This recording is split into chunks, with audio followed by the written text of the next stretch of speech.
2022ರಲ್ಲಿ ನಮ್ಮ ಬೆಂಗಳೂರು ಮಹಾನಗರ ಸಾರಿಗೆ ರಜತ ಮಹೋತ್ಸವದ ಪ್ರಯುಕ್ತ ಬೆಂಗಳೂರು ಮಹಾನಗರ ಸಾರಿಗೆ ಸಂಸ್ಥೆಯ 25 ಸೃಜನಶೀಲ ಸಿಬ್ಬಂದಿಗಳಿಗೆ ನಾವು ಸಸ್ಯಜ್ಞ ಶ್ರೀ ಪ್ರಶಸ್ತಿ ಕೊಟ್ಟು ಗೌರವಿಸಿದ್ವಿ.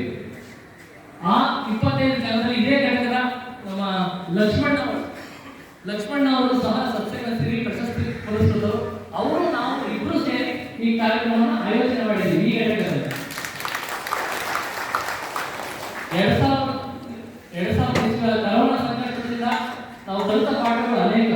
ಅದರಲ್ಲಿ ಆರೋಗ್ಯದ ಅರಿವು ಮೂಡಿಸೋದು ನಮಗೆ ಒಂದು ಪ್ರಯತ್ನ ಪಡಬೇಕು ಅಂತ ನಾವು ಕರೋನಾ ನಂತರ ನಾವು ಔಷಧಿ ಗಿಡಗಳನ್ನ ನಮ್ಮ ಸಾರಿಗೆ ಸಂಸ್ಥೆ ಸಿಬ್ಬಂದಿಗಳಿಗೆ ಕೊಟ್ಟು ಅವರಿಗೆ ಆರೋಗ್ಯದ ಅರಿವು ಮೂಡಿಸೋದು ನಮ್ಮ ಮೂಲ ಉದ್ದೇಶ. ಪರಿಸರ ಸಂರಕ್ಷಣೆ ಜೊತೆಗೆ ಆರೋಗ್ಯದ ಅರಿವು ಮೂಡಿಸೋಕ್ಕೋಸ್ಕರ ಘಟಕ 40, ಘಟಕ 43, ಘಟಕ 9, 22 ಇಲ್ಲಿ ನಾವು ಸಸ್ಯಜ್ಞ ತಂಡದ ಕಡೆಯಿಂದ ಔಷಧಿ ಗಿಡಗಳನ್ನ ಕೊಟ್ಟಿದ್ದೀವಿ. ಈವರೆಗೆ 2000 ಔಷಧಿ ಗಿಡಗಳನ್ನ ಕೊಟ್ಟಿದ್ದೀವಿ. ಈಗ ಪ್ರಸ್ತುತ ಘಟಕ 26, ಘಟಕ 8 ಎರಡು ಸಹಯೋಗದೊಂದಿಗೆ ಈ ಸರಳವಾದ ಕಾರ್ಯಕ್ರಮದಲ್ಲಿ 510 ಸಸ್ಯಗಳನ್ನು ಔಷಧಿ ಸಸ್ಯಗಳನ್ನು ನಿಮ್ಮಗಳಿಗೆ ಎಲ್ಲರಿಗೂ ಕೊಟ್ಟು ಅದರ ಬಗ್ಗೆ ಅರಿವು ಮೂಡಿಸುವಂಥದ್ದು ನಮ್ಮ ಮೂಲ ಉದ್ದೇಶ. 21 ಪ್ರಕಾರದ ಔಷಧಿ ಗಿಡಗಳಿದ್ದಾವೆ ಇಲ್ಲಿ. ಅದನ್ನ ನಾವು ಇವ್ರ ನೇತೃತ್ವದಲ್ಲಿ ಎಲ್ಲರಿಗೂ ವಿತರಿಸ್ತೀವಿ. ಅದನ್ನ ತೆಗೆದುಕೊಂಡೋಗಿ ನಿಮ್ಮ ಮನೆಯಲ್ಲಿ ಬೆಳೆಸಿ ಅದನ್ನ ಉಪಯೋಜನೆ ಪಡೆಯಬೇಕು ಅನ್ನೋದು ನಮ್ಮ ಮೂಲ ಉದ್ದೇಶ ಇದಾಗಿರುತ್ತದೆ.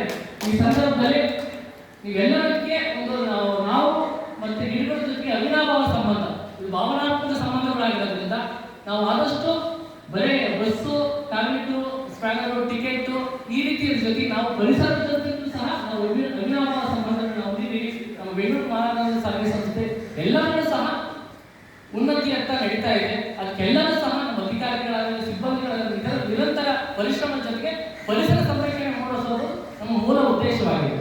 ಈಗ ಇದು ಸರಳವಾಗಿ ಒಂದು 10 ಗಿಡಗಳ ಮಹತ್ವವನ್ನು ತಿಳಿಸ್ತೀವಿ. ತುಳಸಿ ಗಿಡ ನಿಮ್ಗೆಲ್ಲರೂ ಗೊತ್ತಿರ್ಬೋದು. ತುಳಸಿ ಗಿಡ ಔಷಧಿ ಸಸ್ಯಗಳ ರಾಣಿ ಅಂತ ಕರೀತಾರೆ. ಇದನ್ನ ನಾವು ದಿನನಿತ್ಯ ನಮ್ಮ ಪೂರ್ವಿಕರು ಹಿಂದಿನ ಕಾಲದಲ್ಲೂ ಸಹ ಅದನ್ನ ನಮ್ಮ ಮನೆ ಮುಂದಿಟ್ಟು ಅದರದೇ ವಿಶೇಷತೆಗಳ ದೈವಿಕ ಅಂಶಗಳಿರೋದ್ರಿಂದ ಅದು ಕೆಮ್ಮು, ಶೀತ, ನೆಗಡೆ, ಜ್ವರಕ್ಕೆ ಕಷಾಯ ಮಾಡಿಕೊಂಡು ಬಳಸ್ತೀವಿ. ಇದ್ರ ಬಗ್ಗೆ ಹೆಚ್ಚಿನ ವಿವರಗಳನ್ನು ನಾವು ಮಾಡಿದ್ವಿ. ಅದ್ರ ಬಗ್ಗೆ ನಿಮಗೆ ವಾಟ್ಸಪ್ ಸಹ ಸಂದೇಶಗಳು ಕಳಿಸ್ತೀವಿ. ಅದ್ರ ಬಗ್ಗೆ ತಿಳ್ಕೋಬಹುದು.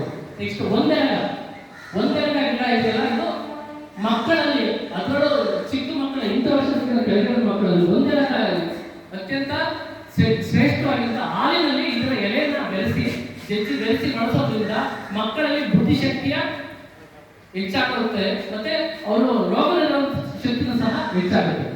ಇನ್ನು ಕಾಡು ಬಸಳೆ ಅಂತ ಇದೆ.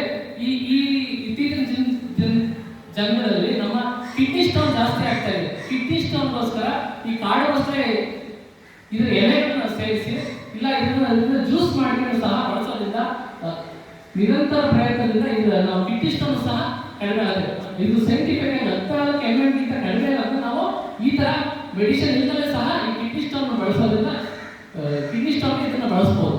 ಇನ್ನು ಬ್ರಾಹ್ಮಿ ನಾವು ಗೊತ್ತಿರ್ಬೋದು, ಹೆಣ್ಮಕ್ಳು ಹೆಚ್ಚು ಬಳಸ್ತಾ ಇದ್ದಾರೆ. ಬ್ರಾಹ್ಮಿ ತಲೆ ಕೂದಲು ಬೆಳವಣಿಗೆಗೆ ಮತ್ತೆ ರೋಗ ನಿರೋಧಕ ಶಕ್ತಿಗೆ ಇದನ್ನ ಹೆಚ್ಚು ಬಳಸ್ತಾ ಇದ್ದೀವಿ. ನೆಕ್ಸ್ಟ್ ಕಾಡು ಕೊತ್ತಂಬರಿ ಅಂತ ಇದೆ. ಕಾಡು ಕೊತ್ತಂಬರಿ ಅದ್ಭುತವಾದಂತ ಒಂದು ವಸ್ತು. ಇದು ರೋಗ ನಿರೋಧಕ ಶಕ್ತಿಗೆ ಸಾಂಬಾರು ಪದಾರ್ಥಗಳಲ್ಲಿ ಇದನ್ನ ನಾವು ಬಳಸ್ಬೋದು. ಸಾಂಬಾರಿನಲ್ಲಿ ಯಾವ ರೀತಿ ಕೊತ್ತಂಬರಿ ಸೊಪ್ಪು ಬಳಸ್ತೀವಿ ಅದೇ ರೀತಿ ಕಾಡು ಕೊತ್ತಂಬರಿ ಬಳಸೋದ್ರಿಂದ ರೋಗ ನಿರೋಧಕ ಶಕ್ತಿ ಹೆಚ್ಚಾಗುತ್ತೆ. ಮತ್ತೆ ದಾಸವಾಳ ಎಲ್ಲರಿಗೂ ಹೆಚ್ಚು ಎಲ್ಲರಿಗೂ ಸಹ ಪೂಜನೀಯವಾದಂತ ಈ ದಾಸವಾಳನ್ನು ಇದರ ಎಲೆ ಮತ್ತು ಹೂವನ್ನು ನಾವು ಚರ್ಮ ರೋಗ ನಿವಾರಣೆಗೆ ಸಹ ಬಳಸ್ತಾ ಇದ್ದೀವಿ. ಇದ್ರ ಬಗ್ಗೆ ಸಂಕ್ಷಿಪ್ತವಾಗಿ ಆಮೇಲೆ ಹೇಳ್ತಾ ಇದ್ವಿ. ಮತ್ತೆ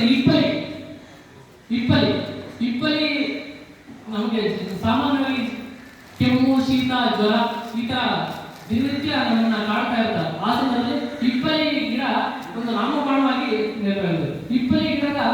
ಇಪ್ಪಲಿಗಳನ್ನ ಬಳಸ್ಬೋದು. ಇನ್ನು ಇನ್ಸುಲಿನ್ ಗಿಡದ ಬಗ್ಗೆ ನಿಮಗೆಲ್ಲ ಗೊತ್ತಿರ್ಬೋದು. ಈ ಇತ್ತೀಚಿನ ದಿನಗಳಲ್ಲಿ ನಮ್ಮ ಸಾರಿಗೆ ನೌಕರರಿಗೆ ಅದರಲ್ಲೂ ಸಕ್ಕರೆ ಕಾಯಿಲೆ ಯಥೇಚ್ಛವಾಗಿ ಕಾಣಿಸ್ಕೊಳ್ತಾ ಇದೆ.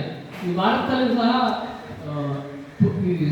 ವರದಿಗಳ ಪ್ರಕಾರ 28% ಜನಸಂಖ್ಯೆ 28% ನಾವು ಸಕ್ಕರೆ ಕಾಯಿಲೆಯಿಂದ ನರಳುತ್ತಾ ಇದ್ದಾರೆ ನಮ್ಮ ಭಾರತೀಯರ ಅಂತ ವರದಿಯಲ್ಲಿ ಬರ್ತಾ ಇದೆ.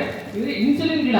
ಇದು ಬೆಳಗ್ಗೆ ಎದ್ದ ತಕ್ಷಣ ಇದನ್ನ ಆಳುಗಳಿಗೆ ಇದರ ಎಲೆಯನ್ನು ನಾವು ಸೇವಿಸಿ 2 ಅವರ್ ಆದ್ಮೇಲೆ ಊಟ ಮಾಡಿ ನೀರು ಸೇವಿಸೋದ್ರಿಂದ ಕ್ರಮೇಣ ಈ ರೀತಿ ಮಾಡ್ಕೊಂಡು ಹೋಗೋದ್ರಿಂದ ನಮ್ಮಲ್ಲಿ ಇನ್ಸುಲಿನ್ ಕೊರತೆ ಎದುರಾಗೋದನ್ನ ನಿವಾರಣೆ ಮಾಡಬಹುದು. ಸಕ್ಕರೆ ಕಾಯಿಲೆನ ನಾವು ಹತೋಟಿಯಲ್ಲಿ ಬಳಸ್ಬೋದು. ಇನ್ನ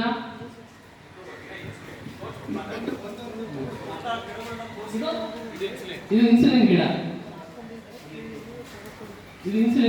ಇದನ್ನ ಇಟ್ಟಿದ್ದೀವಿ. ಇದ್ರ ಆದ್ಮೇಲೆ ಸಹ ಬಳಸ್ಬೋದು. ಲೋಳೆ ಸರ ನಾವು ಜನಸಾಮಾನ್ಯರಿಗೆ ಎಲ್ಲರೂ ಗೊತ್ತಿರುತ್ತೆ. ಈ ಲೋಳೆ ಸರ ಇದನ್ನ ಚರ್ಮ ನೋವು ನಿವಾರಣೆಗೆ ಇದನ್ನ ನಾವು ಬಳಸ್ತಾ ಇದ್ದೀವಿ. ಮತ್ತೆ ಈ ಬೆನ್ನು ನೋವು ಇರುತ್ತೆ, ಡ್ರೈವರ್ ಕಂಡಕ್ಟರ್ ಮೆಕ್ಯಾನಿಕ್ ಆಲ್ಮೋಸ್ಟ್ ಬೆನ್ನು ನೋವು ಕಾಣಿಸ್ಕೊಂತ ಅವಾಗ ಏನ್ ಮಾಡಂಗಿಲ್ಲ, ಇದನ್ನ ಸಿಪ್ಪೆ ತೆಗೆದು ಅದನ್ನ ನೇರವಾಗಿ ಬೆಳಿಗ್ಗೆ ಆಳುಗಳಿಗೆ ಕ್ರಮೇಣ ಒಂದು ವಾರಕ್ಕಿಂತ ಹೆಚ್ಚು ಸೇರಿಸ್ಕೊಂಡು ಹೋಗ್ತದೆ. ನಾನು ಬ್ಯಾಕ್ ಪೇನ್ ಡೆಡ್ ನಾನು ಸಹ ಪ್ರಯೋಜನ ಪಡ್ತಾ ಇದ್ದೀನಿ. ಅದರಿಂದ ಇದನ್ನ ನಾನು ನೇರವಾಗಿ ಹೇಳ್ತಾ ಇದ್ದೀನಿ. ಬ್ಯಾಕ್ ಪೇನ್ ಇದನ್ನ ತುಂಬಾ ಬಳಸ್ಬೋದು. ಇನ್ನು ಟಿಂಚರ್ ಗಿಡ ನೀವು ಇದು ಹೆಸರಲ್ಲೇ ಇದೆ ಟಿಂಚರ್ ಅಂತ.